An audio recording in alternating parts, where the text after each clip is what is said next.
Chefe Marcela Martins, para quem não conhece, ajuda mulheres a faturarem mais de 2.000 por mês com mini bolos. E aí, hoje eu quero falar algo que as pessoas adoram me perguntar. Seguinte, gente, o que eu vou falar hoje, né?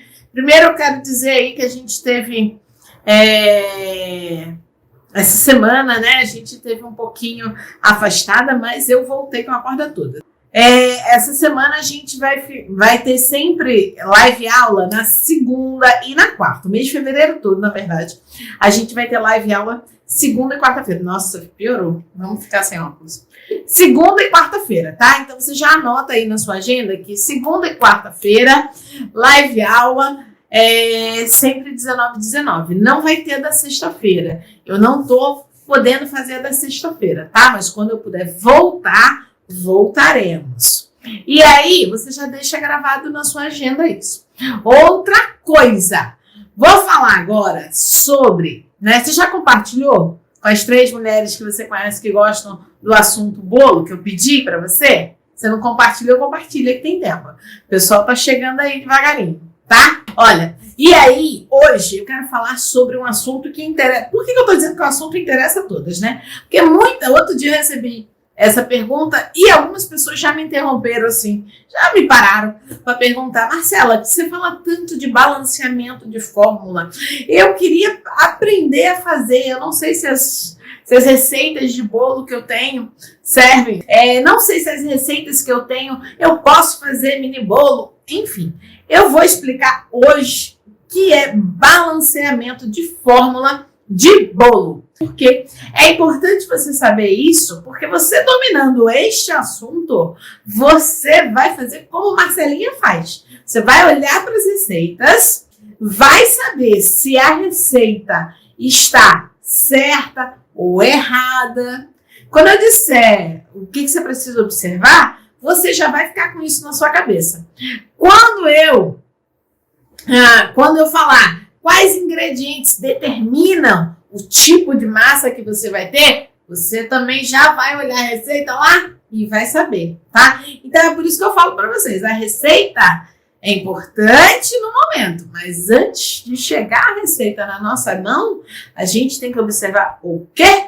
A gente tem que olhar para a técnica. Então vamos lá. Você já sabe, com toda certeza, que uma massa de bolo é uma fórmula química, não sabe? Sabe, né? Porque você junta lá um monte de coisa, aquilo tem uma cara, depois fica com outra cara maravilhosa, com um pouquinho de tempo de espera no meio do caminho, não é? Pronto, você já sabe essa parte.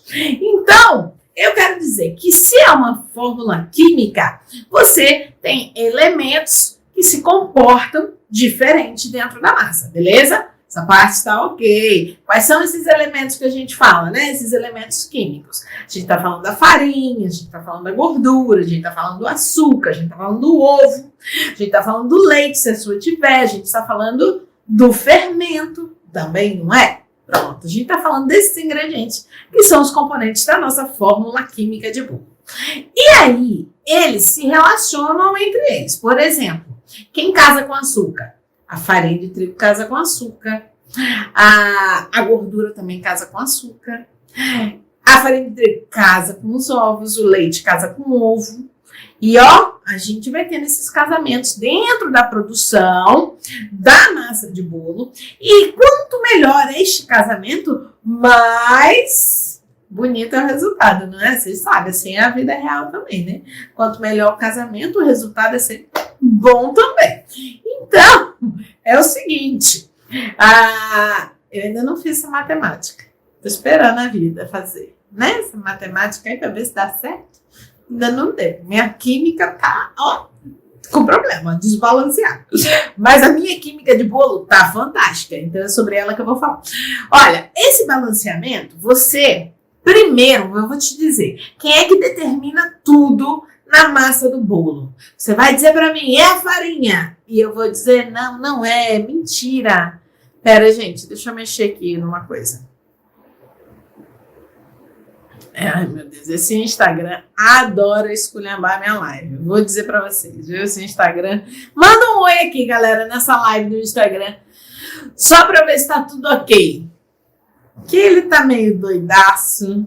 Tá aí, não tô vendo comentário, tô vendo nada. Ah, tá, pronto, Carlinha se manifestou. Olha, eu disse para vocês chamarem mais 3 pessoas e o número de participantes aqui não tá sumindo, hein? Tô de olho. Cortei, Lu? Cortei. Então vamos lá, voltando à nossa história da química. Beleza, tá tudo ok. Pronto. Aí, o que manda em toda a química do bolo, sabe quem é? É o açúcar. Exatamente. O açúcar manda em tudo. Aí você vai dizer para mim, Marcela, se eu fizer um bolo sem açúcar, não vai mandar. Quem é que manda, gente? Se você é que nem assim, empresa, né? Não tá o dono da empresa, tem um gerente. Ou o diretor. Não tá esse, tem outro. A gente vai descendo as patentes, né? Oi, Ritinha, boa noite. A gente vai descendo as patentes. Se não tem açúcar, quem vem depois do açúcar? Que vai mandar? Quem vai mandar são os ovos. Sabe por quê? Porque o ovo vai determinar a estrutura, o tipo de massa do seu bolo. Então, ele é o segundo depois. Mas vamos voltar para o primeiro. Foco no açúcar.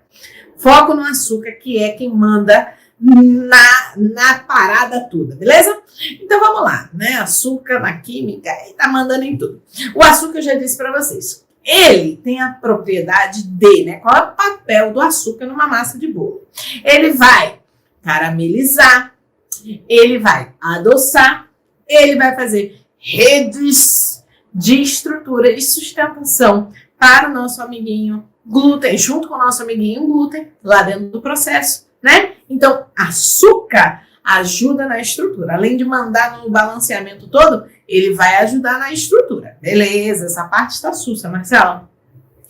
E aí, o que acontece? Quando você olhar você vai ter vários momentos da vida pesquisando receita, né? Que você gosta de pesquisar receita. Vocês são, assim, aquela mulherada das receitas. Você vai ver que algumas receitas têm muito açúcar, muito mais. Você compara sempre o açúcar com a farinha de trigo, beleza? Isso é importante, anota aí. Ponto importante para o balanceamento. Comparar a quantidade de açúcar com a quantidade da farinha de trigo. Beleza! Obrigada, Leonete! Isso aí, brigadíssima.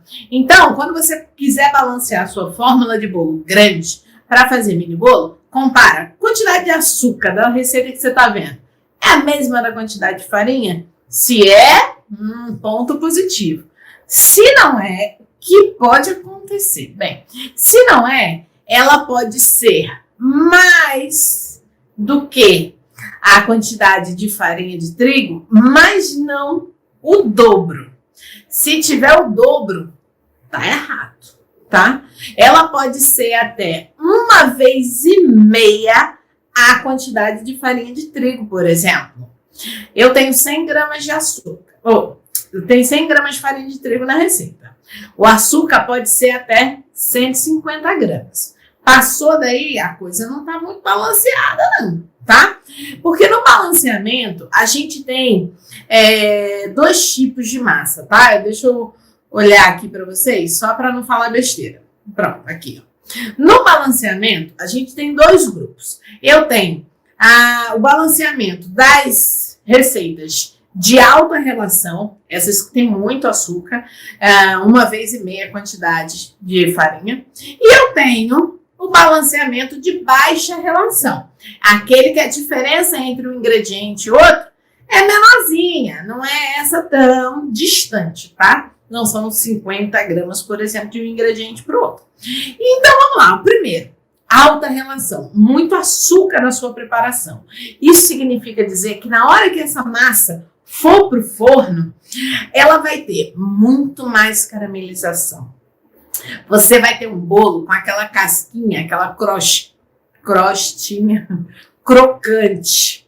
Por quê? Você tem uma quantidade maior de açúcar. Você tem um bolo que precisa ter, por exemplo, os líquidos desse bolo são os ovos, não são leite, não é o leite, não é água, não é chá, não é suco de fruta, não é nada disso. O líquido, tá? Apesar que muitas receitas consideram ovos e leite líquido, nesse caso são só os ovos. Os bolos de alta relação, eles vão ter aí tá? Nessa proporção, diferenças de 25%, 50%, né, na relação entre os ingredientes. Nada é igual a ninguém.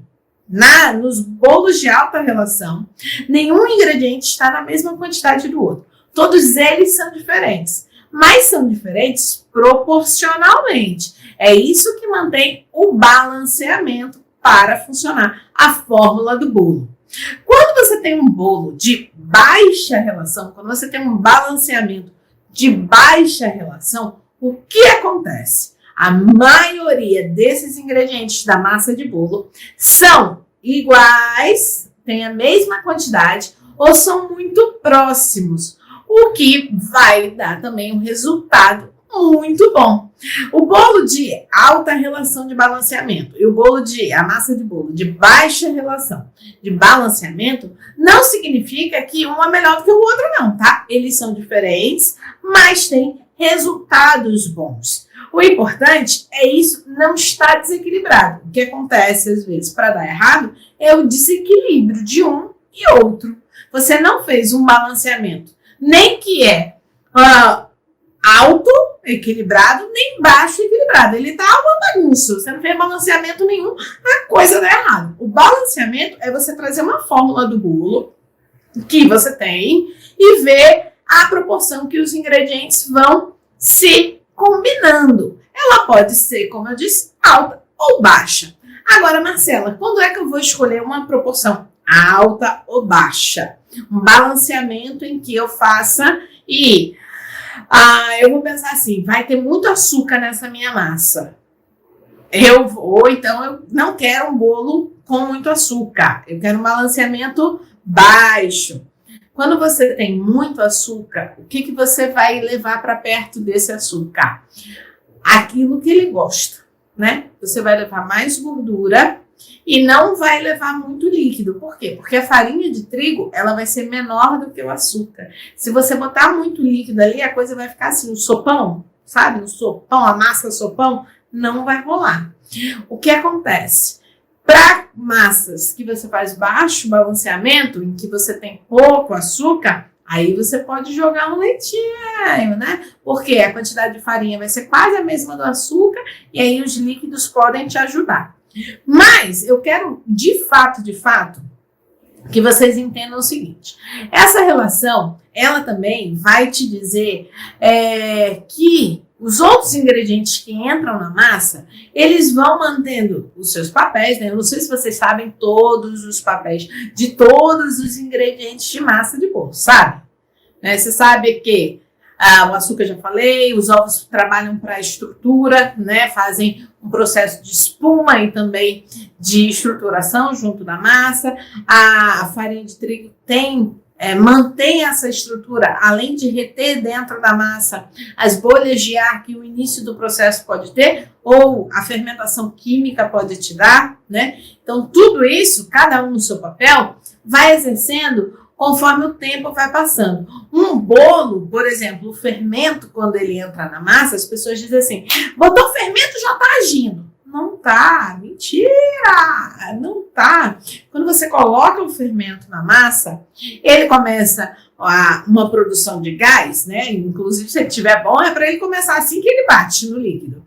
Mas não é a produção toda, não. Ele começa só.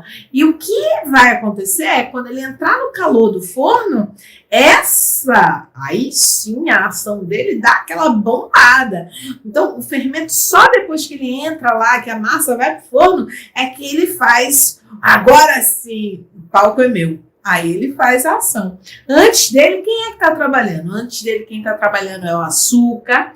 Antes dele, quem está trabalhando é a gordura. Por quê? Porque o açúcar está ali, ó, se casando com a gordura, se casando com a farinha de trigo. Esse açúcar alimenta a proteína da farinha de trigo. Essa gordura ajudou a botar um ar lá dentro da massa e vai alimentando o ambiente. Eles trabalham antes. Mas lá na hora do calor do forno, quem vai trabalhar é fermento e os ovos, né? Inclusive, por que antigamente a maioria das receitas pedia para que você batesse clara separado de gema? Por que isso acontecia antigamente? Porque cada um desses ingredientes vai fazer uma espuma diferente, de maior sustentação ou menor sustentação. A clara tem ovo-albumina. A componente aí, tá? Fica tranquilo. Um componente enzimático que é responsável pela propriedade muito maior de reter ar. Enquanto a gema não retém esse ar todo. A gema, você bate gema, faz espuma? Sim, porque senão não existia gemada, né, minha gente? Você bate gema, ela faz uma espuminha. Mas é uma espuma sem estabilidade nenhuma. Por isso que ela pode ser misturada. Mas, Marcela, hoje em dia, inclusive nas suas preparações, você não bate os ovos. Não bato. Por quê? Porque eu só preciso do ar no início do processo. Lá no açúcar com a gordura, né? Então, o ar, isso depende muito das técnicas. Na quarta-feira, agora, inclusive, eu vou falar de processos de confecção de massa de bolo, né? Eu vou retomar algumas bases importantes aí, né, nesse mês de fevereiro, tá? Algumas bases importantes para que a gente vá alinhando todo o conteúdo que fica aqui disponível. Tinha muita gente que queria rever algumas aulas e tal, então eu vou realinhar aí esse conteúdo. E na quarta agora, eu vou falar sobre processos, né? O que é um bolo por método cremagem, o que é um bolo por método de adição, eu vou mostrar tudo isso para vocês. Eita, pera, perdi aqui. Leoneide, que aula maravilhosa, Marcela. Que bom que agora eu estou tirando muitas dúvidas que eu tinha em relação a matéria-prima de produção dos mini bolos. Pronto, só perguntar aí. Oi, Su, tudo bom? Olha, e aí, nessa confecção das massas balanceadas, tem outras coisas também que eu quero que vocês prestem atenção. É o seguinte, numa massa de baixo balanceamento, como eu disse ainda há pouco, a quantidade de açúcar nunca é maior do que a quantidade de farinha. Ela vai ser ou menor um pouco ou próxima, nunca maior. As nossas, por exemplo, a massa amanteigada é um balanceamento baixo. Inclusive, os balanceamentos baixos, você tem a opção de acrescentar ou não o líquido, né? No balanceamento alto, você não precisa. Mas no baixo, você tem a opção de acrescentar ou não. Tudo vai depender de como você vai trabalhar com o início do processo. Outra coisa também, para você fazer o balanceamento, você tem que se lembrar do seguinte. Além do açúcar mandar em tudo, você vai olhar para a gordura. Né? A gordura, ou a margarina, ou a manteiga de vaca, ou pasta de amendoim, ou óleo de coco, enfim. Você vai olhar para a gordura. Normalmente, essas regras de balanceamento, elas são presas a uma confeitaria clássica, né? Então, sempre que eu falo balanceamento, a primeira ideia os primeiros números são caso manteiga e margarina. Hoje em dia, você vai olhar e fazer um balanceamento, você tem que pensar na gordura do óleo de coco, você tem que pensar na manteiga de amendoim, você tem que pensar em várias outras. Na maionese, muito bem, obrigada, Érica. Você tem que pensar na maionese, você tem que pensar em outras gorduras. Mas nasceu tudo pensando na manteiga, né? Hoje você consegue fazer também por outros tipos de gordura. Mas vamos lá. A gordura é o segundo ingrediente que você deve se preocupar no seu balanceamento. O primeiro é o açúcar, que vai estar sempre ou numa quantidade igual ou maior se for alto balanceamento, né? Se for um balanceamento aí que a gente chama de alta relação, AR, tá? Ou se for um balanceamento de baixa relação, ele está igual ou menor do que a farinha de trigo. A gordura vai ser sempre assim. Da quantidade total da massa, a gordura vai fazer parte de 30% a 70% da composição dos ingredientes. Por exemplo, você vai fazer uma massa de você vai fazer meio quilo de massa. Desse meio quilo, você pode começar com 30% a 70% pode ser gordura. Vai estar balanceado. Se você tiver menos de 30%, não existe balanceamento nenhum. E se você tiver mais de 70%, também não existe balanceamento nenhum. Aí você vai dizer para mim, Marcela, 70% da quantidade da massa é em gordura? Pode ter. Existem várias receitas, são mais as receitas antigas, né, mais tradicionais da cozinha, da confeitaria francesa ou da confeitaria italiana também, que pode ter essa possibilidade. São bolos e são massas que são muito assim esponjosas, elas têm fins apropriados. Eu não sei se vocês já ouviram falar em algumas massas que a gente chama de massas leves, né? Que dão aquelas madeleines e tal. Você tem, tipo, quando eu digo 70%, pensa aí, você tem 100 gramas de manteiga e você tem de farinha 30 gramas de farinha, um tiquinho, é só para dar uma estrutura. Por que pode acontecer de existir uma massa em que a quantidade de gordura é tão elevada assim? Essas massas você vai ter muito ar dentro dela, você vai ter uma umidade que é única e exclusivamente do tipo de gordura, você não tem acréscimo de líquido, então são massas específicas. Mas só para você ficar atento é que se da quantidade total da sua receita de peso, né, no peso dela, no peso dos ingredientes, você tiver menos de 30% de gordura, vai dar errado. Se você tiver mais de 70% de gordura, também pode dar errado. Então, é por isso que você tem que ficar atento ao balanceamento. Outra coisa de balanceamento é que a gente, tá? Existem receitas que pedem o fermento e coloca assim. Por isso que eu não gosto dessa história de colher, né? Colher eu não gosto, eu gosto de balança. Adoro balança. Isso. Chinfre. Chinfre? Que massa é essa, Leonete? Que Marcela não conhece essa massa, não. Eu conheço massa chiffon. Vai que é parente, né, da chiffon. Olha, quando você tem uma receita que diz colheres, vamos falar de fermento agora, né? Porque fermento, ele é... Você sabia que as massas... deve ser chiffon, também acho que deve ser chiffon. Então, chiffon, muito bem, Leonide, exatamente, a chiffon tem um tiquinho de farinha, né, mas a chiffon, ela trabalha com espuma de ovos, tá, a chiffon trabalha com espuma de ovos, então é diferente. Olha, quando você faz uma massa e que você vai colocar fermento, você tem que saber que o fermento é o segundo agente de crescimento dentro da composição. Os ovos também vão fazer papel de agente de crescimento e o fermento é o segundo. E se você botar bicarbonato, o bicarbonato é o terceiro. Aliás, a combinação de bicarbonato eu só uso se eu fizer um bolo com cacau em pó. Tirando isso, eu não coloco, porque bicarbonato já está. Se você ler o rótulo da sua latinha de fermento, você vai ver que lá está escrito bicarbonato na composição, né? Então você não precisa botar mais. Até porque se você exagera, o bolo vai ganhar o quê? Aquele gosto de papel alumínio, né? Que você vai... aquela coisa horrorosa. Então, bicarbonato, se você quiser casar com cacau, tudo bem. Se não tiver cacau na sua massa, deixa o bicarbonato para outra ocasião, outra vida, tá? Não precisa.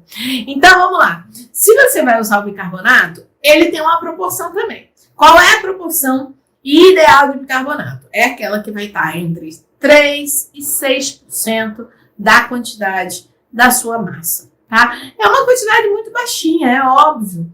Quanto mais líquido tiver na massa, menos fermento você tem. Eu falei bicarbonato, né? Mas não é fermento que eu quero dizer. Quanto mais líquido na massa, menos fermento. Quanto menos líquido, mais fermento. Então, você vai dosando, vai equilibrando e prestando atenção nessa ação aí, tá? Aí, como eu estava falando do cacau, eu queria falar o seguinte, eu já chamei a atenção de vocês aqui que eu não uso, por exemplo, só na massa de nega maluca, porque aí é o processo dela, tá? Só na massa de nega maluca eu uso cacau em pó para a confecção de um bolo de chocolate. Normalmente, não é essa a minha opção. Eu não uso o chocolate em pó, ou cacau em pó. Por que eu não uso? Porque ele é um ingrediente extremamente desidratado. E se eu ponho esse ingrediente na minha massa, esse ingrediente pede quem? Pede líquido. Ou eu vou aumentar a quantidade de ovo, ou eu vou aumentar a quantidade de leite água, suco, enfim, o que eu quiser colocar na massa de líquido. Então, eu não uso.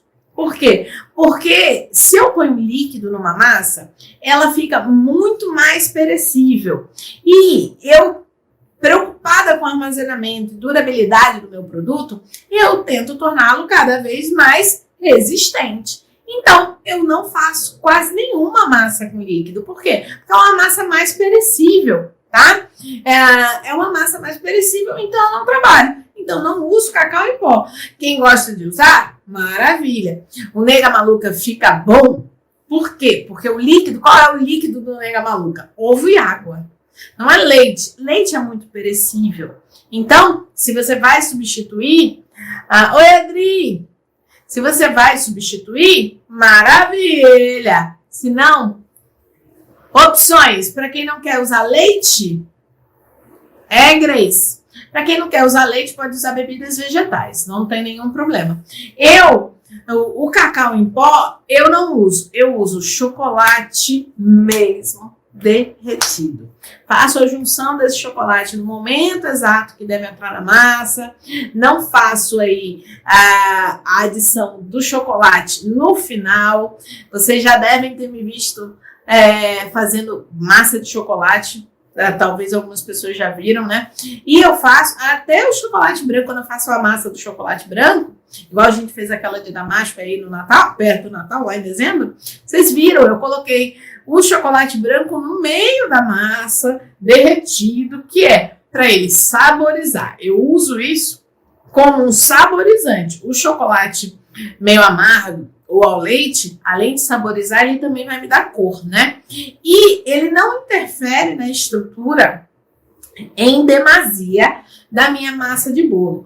As massas de bolo que eu coloco chocolate derretido, como é que elas vão se comportar já? Eu sei que essa pergunta já apareceu na sua cabeça, né? Quando eu disse que eu uso chocolate derretido, você já deve ter ficado pensando assim, como é que fica esse bolo no final? Ah, tá, seu sobrinho tá interativo, viu, Gracelina?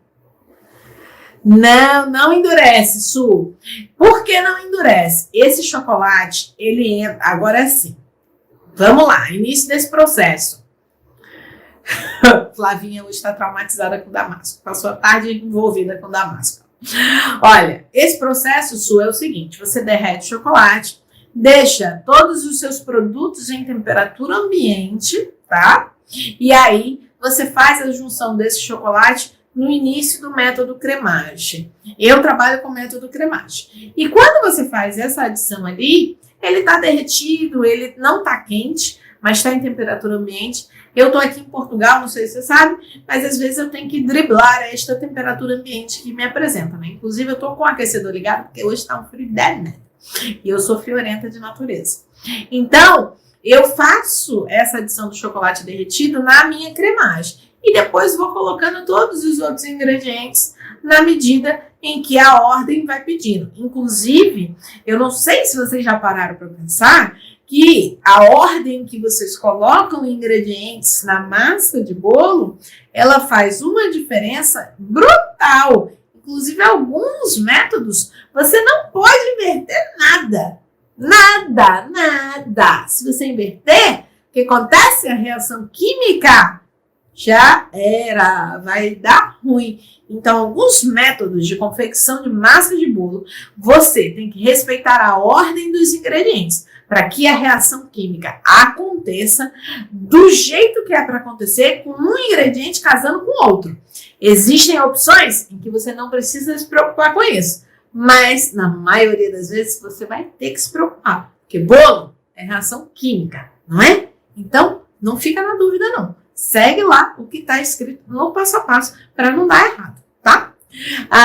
E aí o que acontece? Nessa junção do chocolate com a massa, no resultado final, você tem o quê? Você tem uma massa escura, forte, e você tem, eu gosto desse aspecto, tá? Isso para mini bolo é muito bom. Para o bolo grande, pode não ser. Eu já fiz, eu não gostei do resultado, mas como não é o meu nicho de trabalho, não, açúcar com... Primeiro açúcar e gordura. O chocolate é rico em quê? É rico em gordura, não é? Então, ele vai combinar com quem? Com a gordura. Só depois é que entram os ovos no processo, tá? Então, no mini bolo, o que acontece? Esse chocolate, ele se funde a massa, mas na hora que ele recebe o calor do forno... Obrigada, Su! Obrigada. Na hora em que essa minha massa que tem chocolate derretido entra no forno, o que ele faz? Ele vai... Tudo que... O chocolate, ele tem propriedades muito interessantes. Eu adoro trabalhar com chocolate, né? Alexandre Bispo é o papa do chocolate, mas eu já aprendi muito com ele também. Obrigada, Leonide. Quando você tem trabalho com chocolate que você derrete, o que acontece? Ele tem vários cristais. Os cristais abrem. A gente costuma dizer que quando aquece o chocolate, você abre o cristal. E aí você tem que mexer o chocolate para reorganizar esses cristais e eles voltam a casar, endurecendo. E quando você leva o chocolate numa massa de bolo para dentro do forno, ainda assim ele vai abrir cristais. Então ele já foi derretido, ele se misturou na massa, ele começou a se organizar e quando ele recebe o calor do forno, ele também vai dar uma abertura ali aos cristais da sua composição. E aí, o topo do meu mini bolo, que na verdade, quando tá assando, tá aqui embaixo, né? Tá no fundo da forma, ele fica mais cremoso. Sabe aquela ideia que as pessoas têm de fazer bolo pudim? Que a massa, você põe tudo na mesma forma e quando você leva pro forno, a massa do pudim passa pela massa do bolo e vai e faz uma coisa doida e fica um em cima do embaixo. É isso que acontece um pouquinho com o chocolate derretido. Ele vai me dar uma textura diferente aqui nesse topo e o resto da massa vai ficar ali, fofinha, como massa convencional.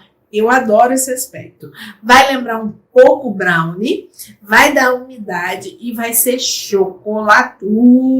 Eu gosto de bolo chocolatudo. Então, eu gosto muito desse casamento. Eu não uso cacau assim nas minhas massas de bolo. Eu só uso no Nega Maluca. Nas outras, eu prefiro usar chocolate. Vamos lá anotar mais uma coisinha importante para você ficar ligadíssima no balanceamento de fórmulas de bolo, sabendo mexer com os ingredientes de acordo com o resultado que você quer, tá? Anota aí. Quando você tiver uma receita, olha, essa dica é importante, hein? Presta atenção. Quando você tiver uma receita em que você vai substituir, vamos lá, vai substituir o ovo todo, né? Quando a gente fala ovo é clara e gema, né? Quando você vai fazer a substituição de clara e gema só por clara, porque como eu falei ainda há pouco, né? É a clara, a grande mãe do ovo, né, que faz o papel do crescimento. A gema do ovo, ela tem um papel saborizante, ela tem lecitina, dá ali aquela liga, mas às vezes chocolate só depois dos ovos. Isso, Gracelina, os ovos só depois. Primeiro manteiga e gordura, chocolate e os ovos vêm depois, tá? Marcela, dá para fazer mini bolo pudim? Nunca testei, Leoneide. Não sei lhe dizer. Mas eu particularmente acredito que o processo não vai funcionar com grande sucesso. Sabe por quê? Porque para uma massa atravessar a outra e se deslocarem e assarem, você precisa de um tempo que nos 15 minutos que a massa de mini bolo e na quantidade que a gente tem ali fica pronto, talvez não aconteça. Mas você pode testar. Eu nunca fiz, não posso te dar essa resposta com certeza, tá? Então vamos lá. Se você vai substituir, você pode tirar a gema, né? Senão, Marcela, tem gente que tem alergia à gema de ovo, vocês sabiam? Tem gente que tem alergia à gema, mas você não vai fazer um bolo com gema. Você pode tirar a geminha, usa só a clara. Problema nenhum, mas nenhum. Como Como é que você vai fazer isso? Você vai multiplicar. Vamos lá? Presta ter uma matemática aí, tá bom? Boa noite, Si. Você vai multiplicar a quantidade de ovos que você tem por 1,3. Desculpa. 1,23. Ou 1,3. Tá? Sacou aí? 1,23, 1,25, a gente faz 1,25. É tipo assim, é 1,5. Quase 1,5, né? 1,25. Você tira a gema. Vamos supor, a sua receita pede 100 gramas de ovos. Você tira a gema e você vai colocar quanto de clara aí? Você vai colocar 125 gramas de clara, tá? Você coloca a mais, sempre. Sabe por quê? Porque como a clara não tem lecitina, mas ela tem outras proteínas, tem outras substâncias, você precisa botar um pouco mais de clara do que teria a quantidade total de ovo, tá? São 100 gramas de ovos. Você tira as gemas. Normalmente, em 100 gramas de ovo, você vai ter 2 gemas, né? Aí você vai colocar 125 gramas de clara. Marcela, agora eu posso fazer um bolo sem clara? Pode, você pode fazer bolo até sem ovo. Desde que você tenha um agente de ligação, né? Alguma coisa. Eu, essa semana, vou comprar lecitina, que eu tenho que fazer na linha dos fortes, né? Eu tenho que fazer bolo sem ovo também. Então, aí eu tenho que ter lecitina. Aí eu tenho que mexer um pouco com a indústria da alimentação para trazer essa liga pra gente, tá?